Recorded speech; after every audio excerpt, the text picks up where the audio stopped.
एक समय की बात है, एक दूर दराज के गांव में चार छोटे छोटे आदमी रहते थे।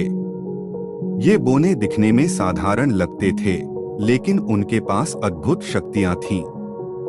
गांव वालों को इनके बारे में बहुत कम जानकारी थी, क्योंकि ये बोने हमेशा एकांत में रहते थे और कभी भी गांव के लोगों के सामने नहीं आते थे।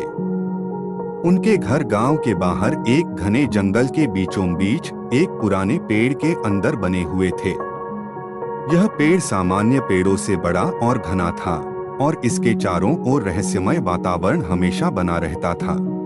गांव के लोग इस पेड़ के पास जाने से डरते थे, क्योंकि वे मानते थे कि वहां कोई जादुई शक्ति वास करती है। लेकिन गांव के कुछ बच्चों को उस पेड़ के बारे में हमेशा से जिज्ञासा रहती थी। वे सोचते थे कि उस पेड़ में क्या रहस्य छिपा हुआ है। एक दिन चार बच्चों का एक समूह जंगल में खेलने गया। खेलते खेलते वे उस पेड़ के पास पहुंच गए। पेड़ की शाखाएं बहुत घनी थीं और उसके पत्तों के बीच से सूरज की किरणें भी मुश्किल से अंदर पहुंच पाती थीं।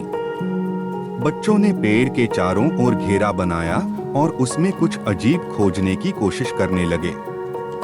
अचानक एक बच्चे ने पेड़ के तने में एक छोटा सा दरवाजा देखा, जो पहले कभी दिखाई नहीं दिया था। बच्चों ने उस दरवाजे को खोलने की कोशिश की और वह आसानी से खुल गया। जैसे ही दरवाजा खुला, बच्चों ने अंदर झांका और देखा कि वहां एक चमकदार रोशनी थी। वे भीतर घुस गए और देखा कि पेड़ के अंदर एक सुंदर छोटा सा गांव बसा हुआ था, जहां चार बोने रहते थे। इन बोनों का आकार छोटा था, लेकिन उनके पास अद्भुत शक्तियां थीं। जैसे ही बच्चों ने गांव में कदम रखा, बोने उनके सामने प्रकट हो गए। उन्होंने बच्चों को देखकर मुस्कुराते हुए कहा, तुम लोग बहुत साहसी हो जो यहाँ तक पहुँच गए। हम चार जादुई बोने हैं और हमारी शक्ति इस पेड़ के रहस्य की रक्षा करने में है। बच्चे हैरान और उत्साहित थे। उन्होंने बोनों से पूछा, आपकी शक्तियों के बारे में हमें बताइए। बोनों में से एक बोना बोला, हम चारों में से एक के पास हवा को नियंत्रित करने की शक्ति है, दूसरे के पास पानी को, तीसरे के पास आग को और चौथे के पास धरती को डोट। हम इन चार तत्वों को संतुलित रखते हैं और इस जंगल की रक्षा करते हैं। बच्चों ने यह सुनकर आश्चर्यचकित हो गए। बोनों ने बच्चों से वादा लिया कि वे इस रहस्य को कभी किसी को नहीं बताएंगे।